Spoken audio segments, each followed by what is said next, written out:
motionless, stunned at the loss. I thought I was over you.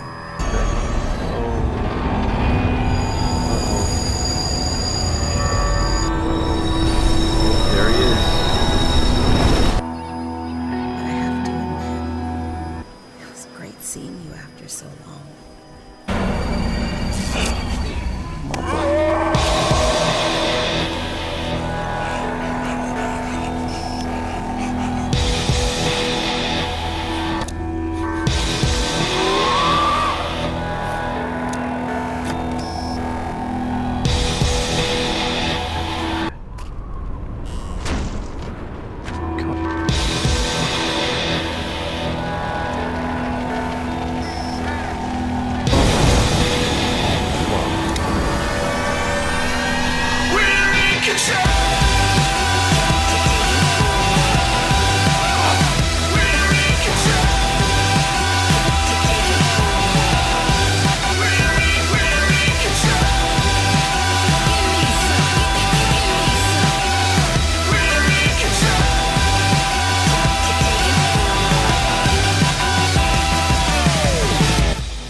Was I meant to escape that? That's bullshit. What's that? 1, 2, 3, 4. Damn it.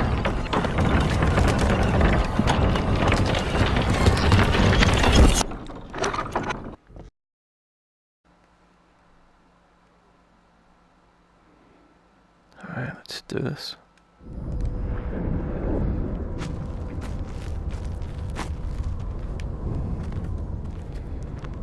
Hopefully we've left the fireman behind, the burning man. I don't know what the hell you call him. He's just a evil, bad man that has no name. What the fuck?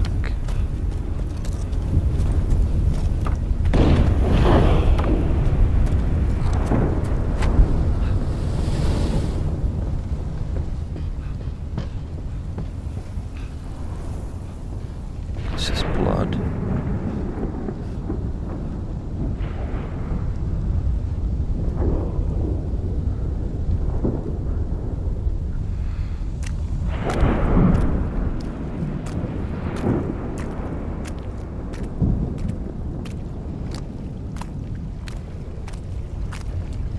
What is going on right now?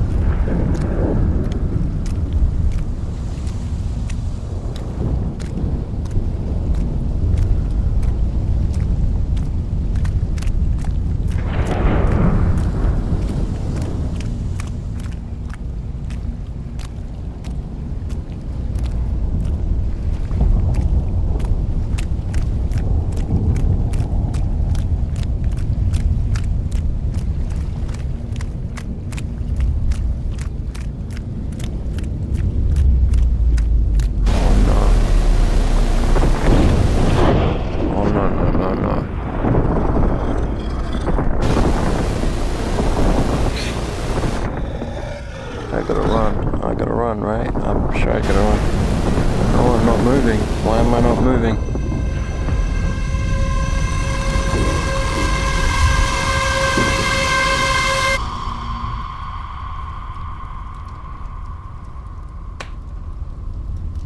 Whoa.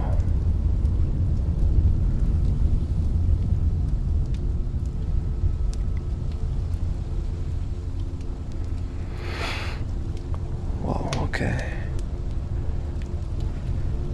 Hey, he's dabbing. He's striking up a dab.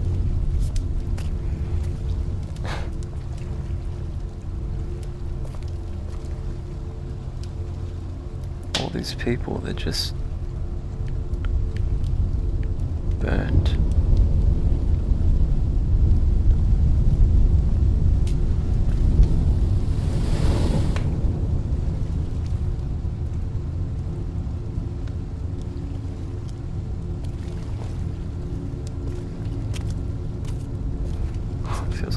ash is actually hitting me in the face.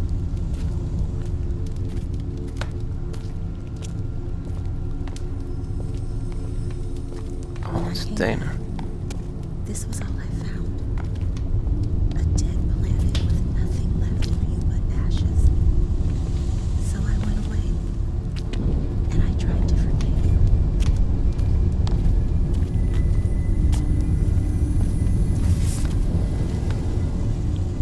When she came back, this is all she found. Death. Burn. Ashes.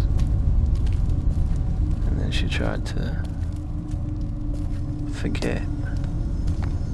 But then I thought maybe I did want to see you again, so I created a place for you to come back to. This place. I'm sorry, I couldn't remember every detail of how it was. It's just been so long. Why would she create this place?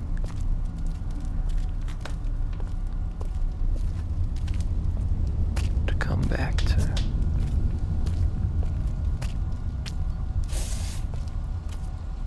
That looks familiar. Now it's up to you. You need to decide whether there's a way forward.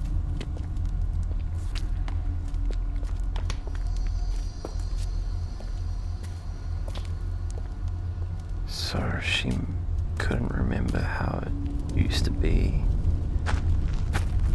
And she made this place for us to come back to.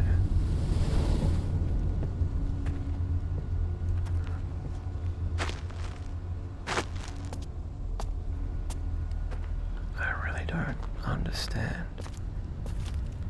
It's the maze.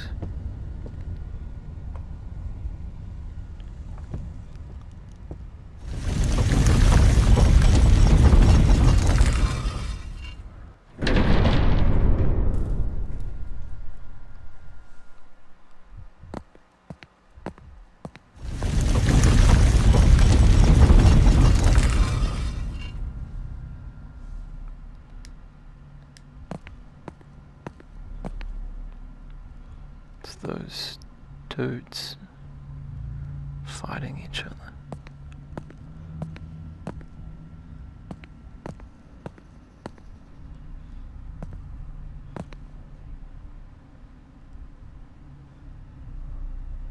I don't understand.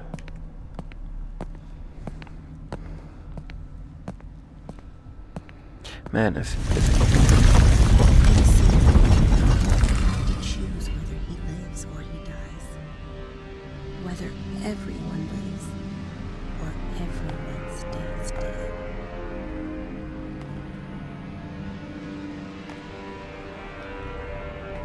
I am sorry to put this burden on you.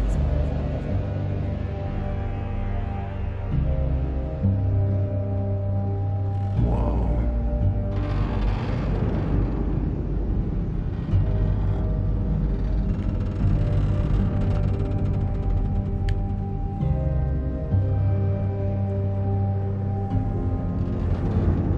The fuck?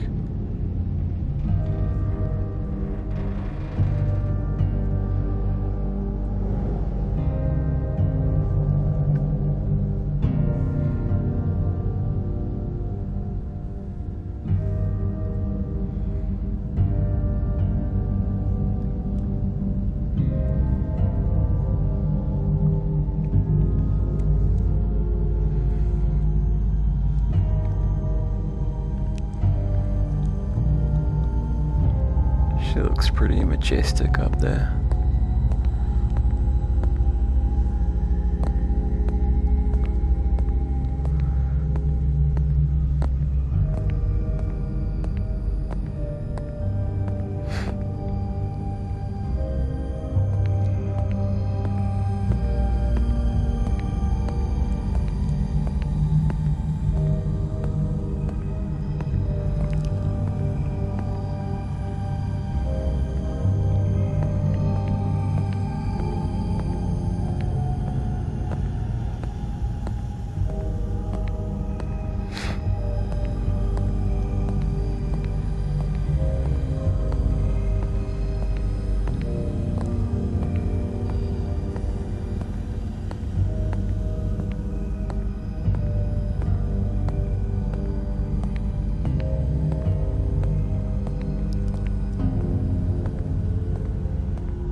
Okay, so she said that it's up to me now to decide whether everything stays dead or alive. I think that's what she said.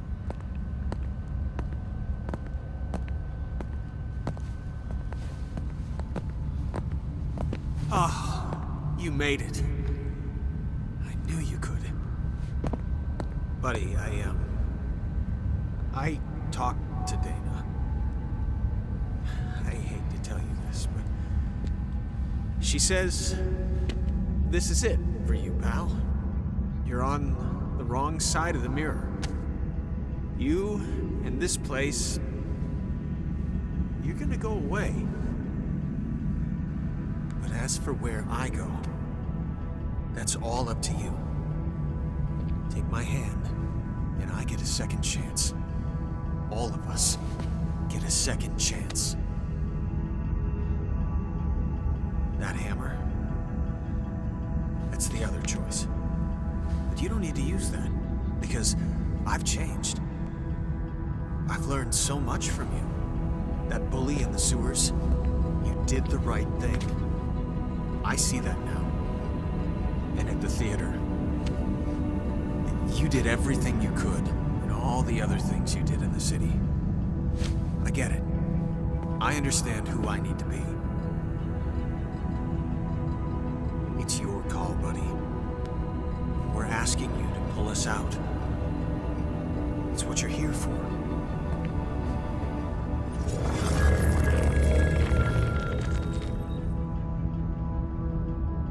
Come on, buddy. Take my hand.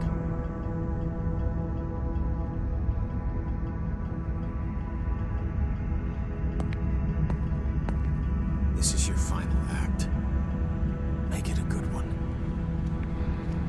Okay, so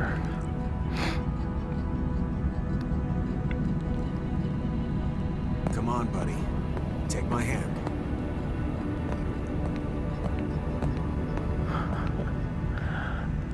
that's pretty crazy.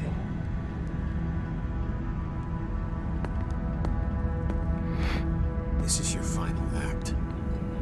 Make it a good one. So the story, it's understood that I punished that bully in the sewers and I tried to save those people that were Come on, buddy. Take my hanging hand. themselves. And now This is your final act. it's me against Make it a good me.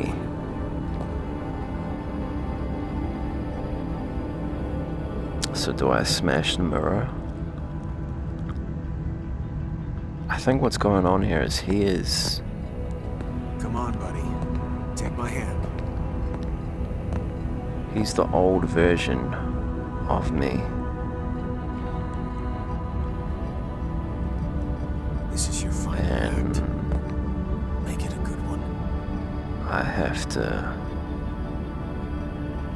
I think he's the bad version of me. In other words, he's the guy with the briefcase, right? He's the big fiery dude. Come on, buddy. Take my hand. He doesn't look like he's in a good place.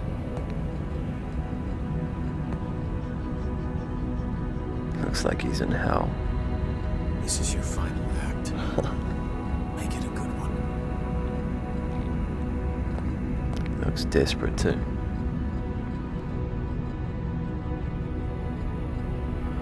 Come on, buddy. Take my hand. Wow, I think the right thing to do is to smash the mirror, right? This is your final act. Make it a good one.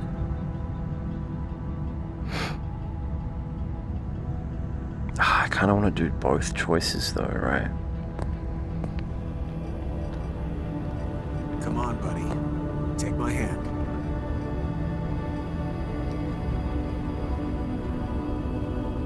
Maybe I'll take his hand, then I'll smash the mirror afterwards.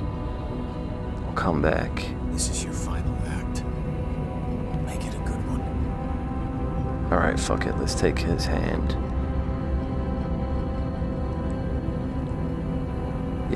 and then we'll come back and we'll do the Come on, mirror. buddy. Take my hand.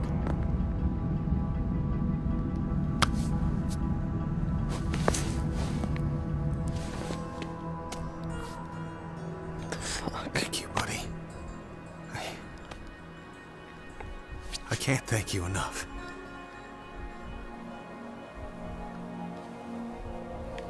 Just like I remember. I can't wait to get started.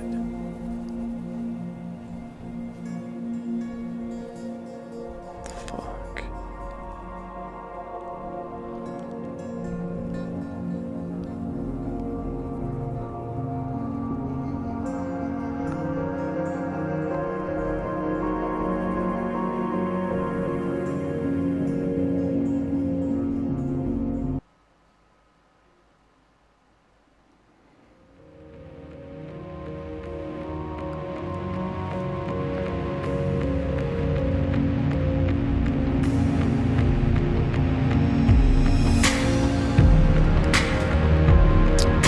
Wow, okay, well that's it.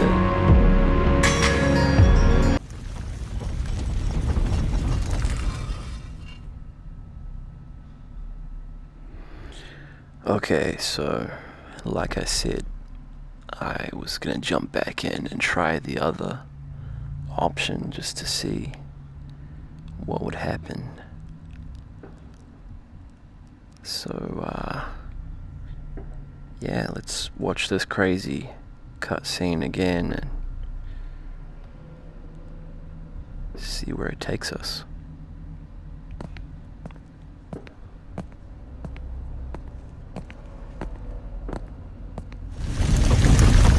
Pretty soon, we'll have to choose whether he lives or he dies. Whether everyone lives or everyone stays dead.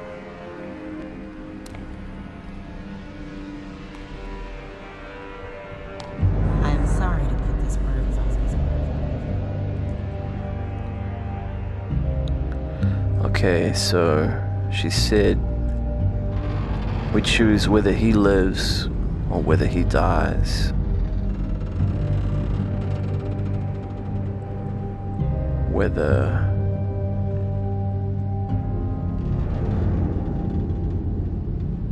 everyone lives or everyone stays dead.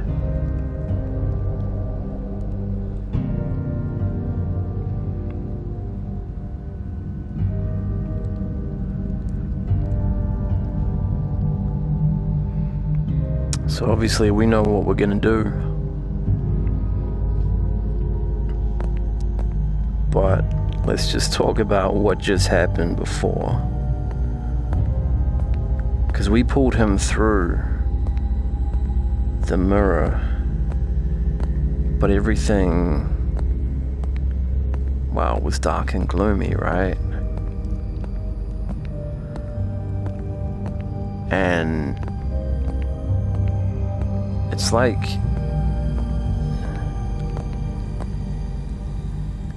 we pulled him through, but things were still the same.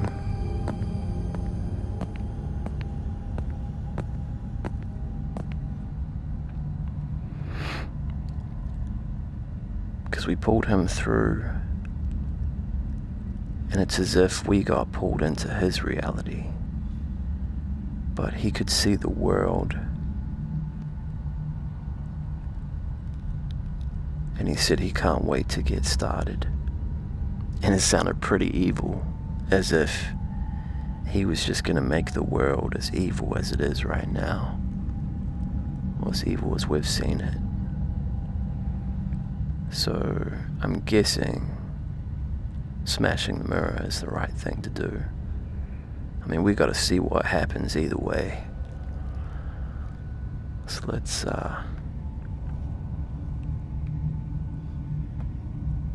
do our thing. Ah, you made it. I knew you could.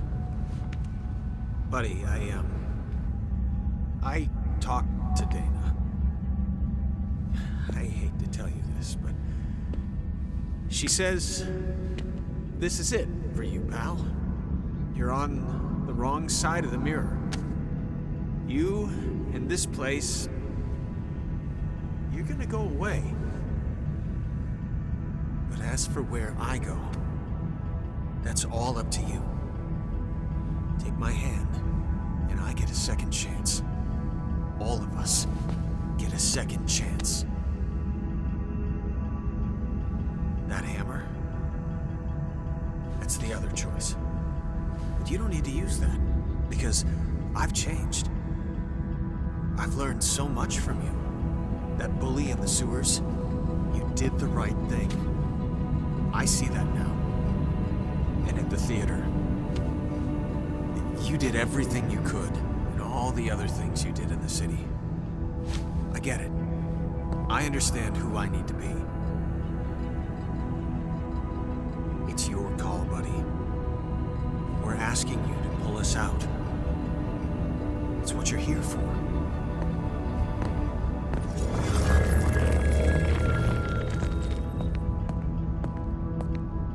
Come on, buddy.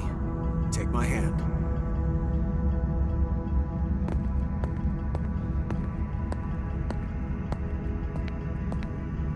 This is your final act.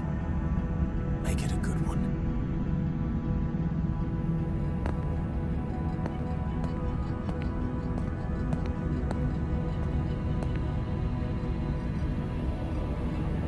Come on, buddy.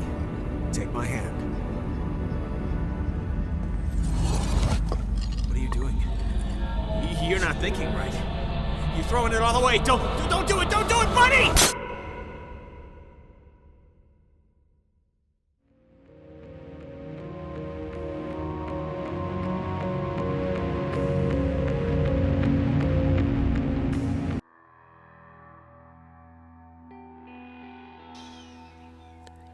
Okay. So, what the hell is this all about, right? Like, that's what you get with this game.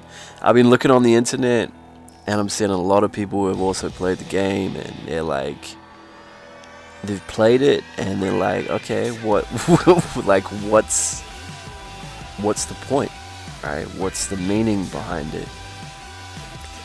And I think this is one of those games where the director or the creator of the game basically wants us to take our own interpretation, our own perception of what this game is and what it means to you, the player or the viewer, right? And I mean that can be cool sometimes, but I guess everyone wants the answer, right? The absolute, the consensus, I guess, on what it's all about. And I think that's where we're like, some of these games these days, they're more than just a game, right? They're an art form. And some of the games like this that deal with deep-seated issues, like relationships, struggling relationships, like drugs, like infidelity, temptation, like murder, and like the games that exhibit quite dark landscapes, especially like this one. They're exploring these deep issues, and I think all of us have an interpretation of these dark issues, and we have experiences with them. So I guess I'll go over my interpretation of it, and then I'll jump into some interpretations that other people have. I think I think it's quite obvious to me, okay, that there is some questioning about Dana and whether you're really actually in a relationship, or you were in a relationship with her, or whether she's your daughter. I'm pretty damn sure she's your ex-girlfriend, right? I think that's pretty apparent. It's also apparent that she's your ex-girlfriend. You had a relationship with her, but you're no longer with her. So that just begs the question of, okay, well, what happened, right? Why did they fall out of that relationship? Was there a child involved, right? Is that maybe why they separated? Also, your, I don't know what to call him, your mirror self, your second self buddy, the guy on the phone and in the mirror, you hear him, I think on the first phone call, say, "You're back," as if you've been out of the country, or you've been to another state, or you've been away. So that's quite interesting. So obviously there's been a period of separation in the relationship, and geographically he's been away. Also, it kind of begs the question as well, like, did he die because of this thing that happened, right? And he's reliving it after he's dead. See, this is twisted, man. This is twisted.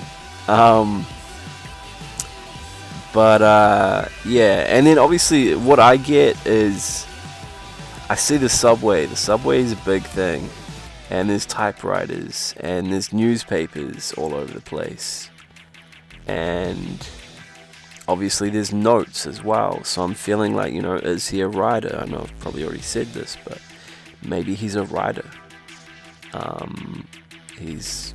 He could be a horror novelist. I don't think he probably is.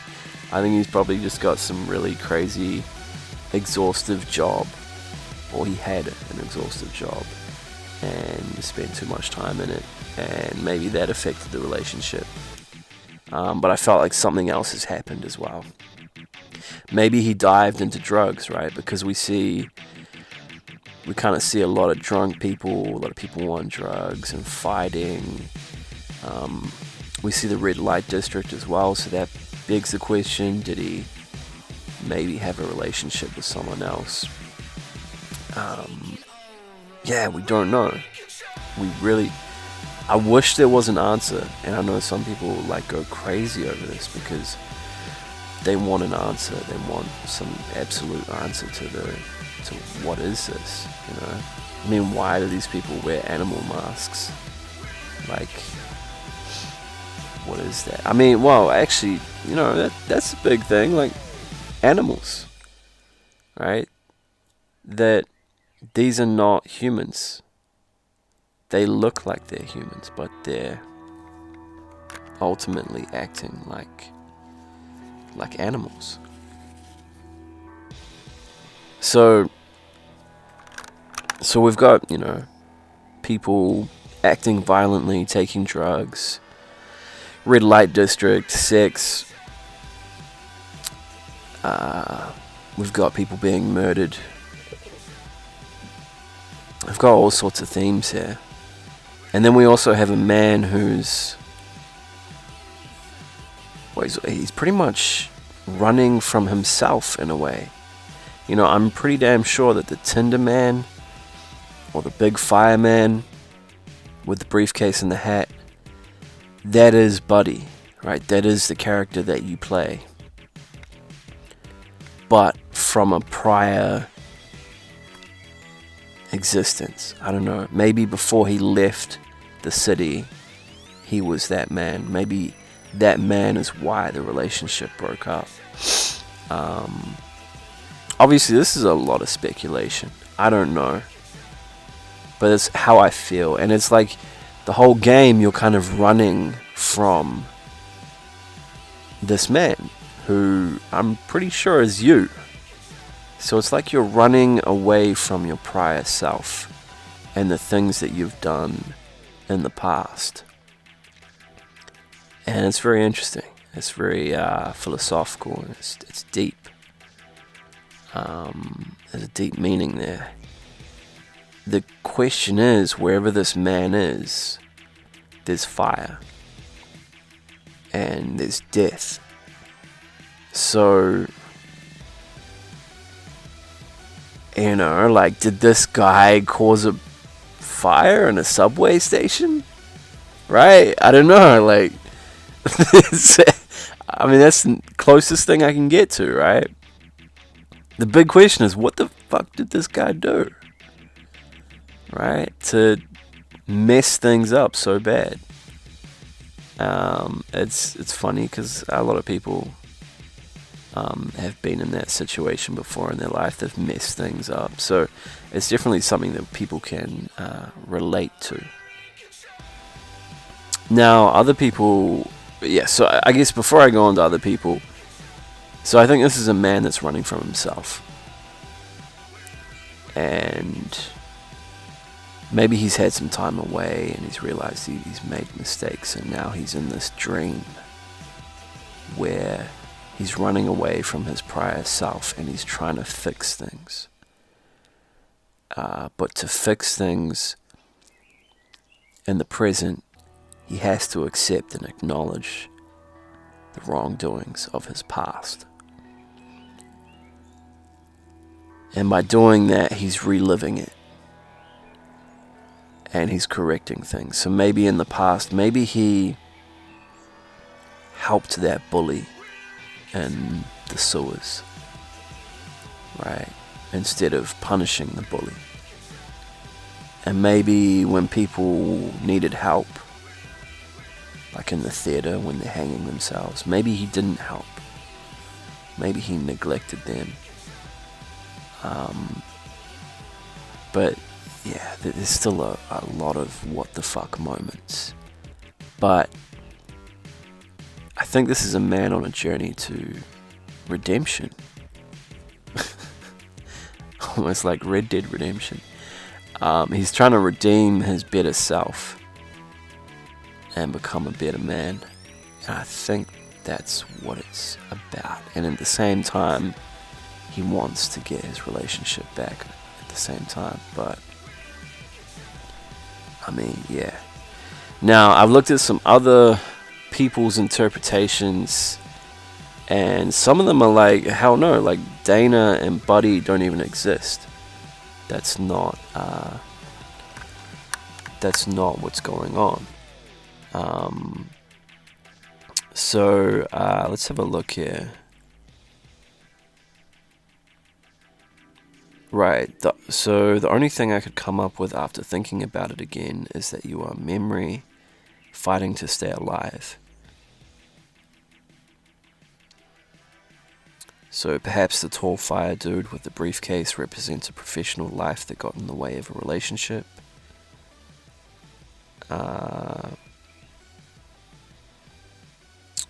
Perhaps the voices heard when finding photographs represent other memories intermingled with the memories fighting to stay alive.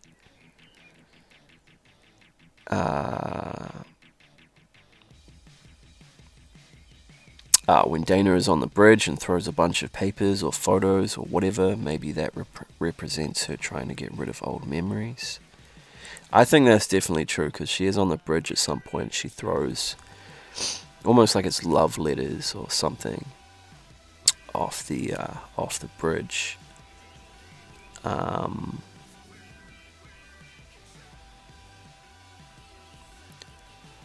this guy also talks about the note about the daughter.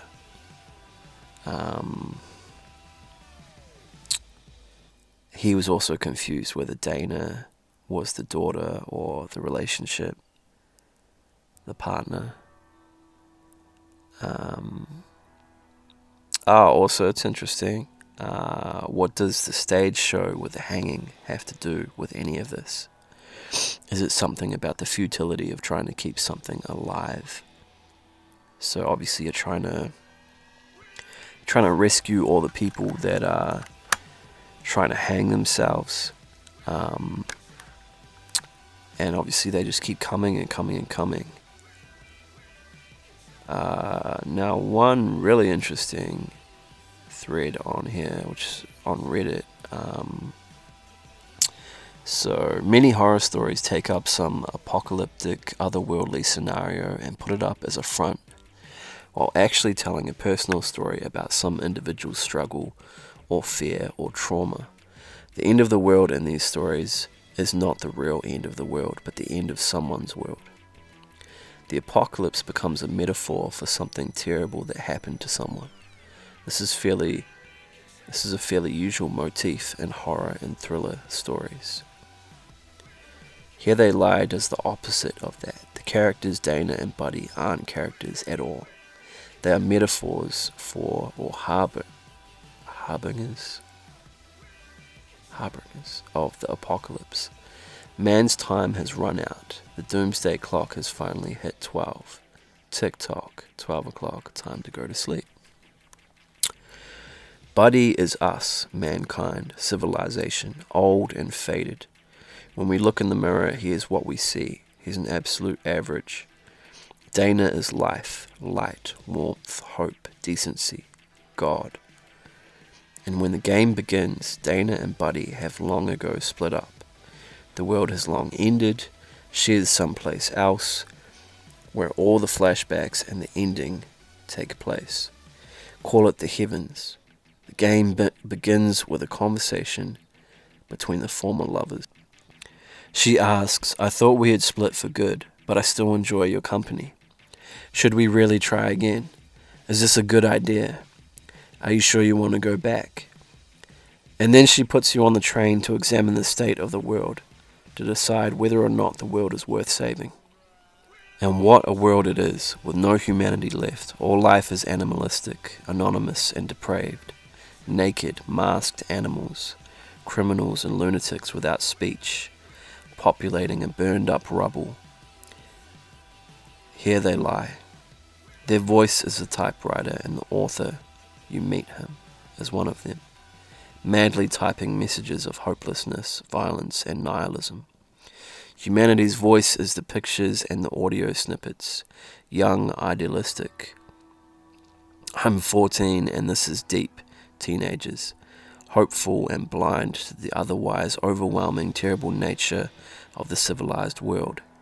And then there's you, Buddy, observing, trying to figure out who more closely resembles you.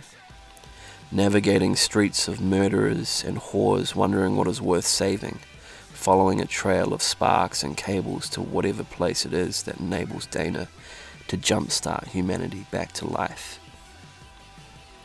And this is the choice you have in the end. Now, this interpretation has bumps and holes, and I'm unsure about the role of the tall Tinder man and what it means when the animals see you and destroy you, and what the place is that they send you to.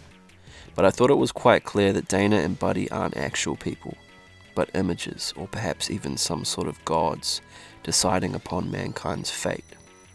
Against better judgment, the animals are what a cynic would call the true nature of human beings.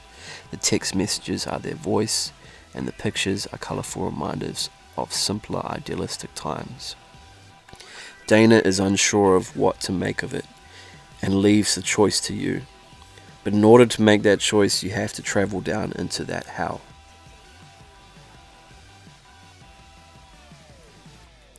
So that's pretty interesting. There's quite a deep explanation there. Some people haven't even been able to get through the game.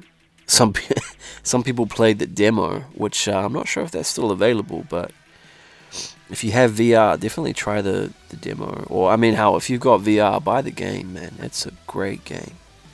It really is. Although I've probably ruined it for you now because you've watched all this, but still, it's... I mean, these videos don't do it justice. To truly experience it, you have to be in VR and really, play the game in VR and experience it. So what comes from the director, the creator of the game, is that he really gets his rocks off on just seeing people go, what the fuck? People being confused, but he also enjoys seeing the different perspectives that people inherit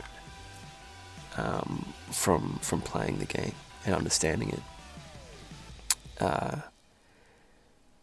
Yeah, so I mean, we may never know what it's all about, but I guess just take from it what you will, and what stands out most to you, I guess.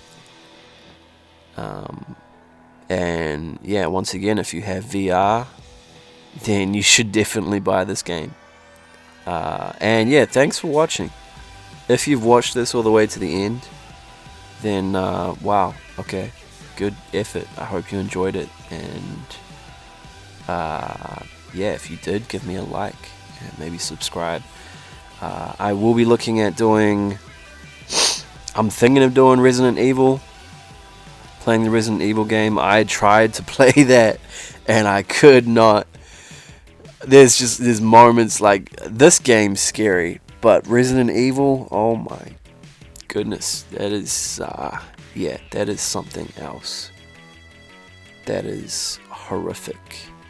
That game, I've played maybe an hour of it, and then probably actually less than an hour, because I just could not get through it.